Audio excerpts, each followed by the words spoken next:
আলহামদুলিল্লাহ তিনি আজকে মাওলানা মোহাম্মদ আবু সাইদ সাইদি সহকারী শিক্ষক শ্রীবন্দর সিনিয়র মাদ্রাসা, তিনি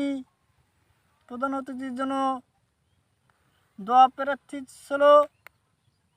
বিশেষ অতিথি মাওলানা মোহাম্মদ, আমি এখানে ওয়াজ ফরবের আমি ভুল হতেও পারে,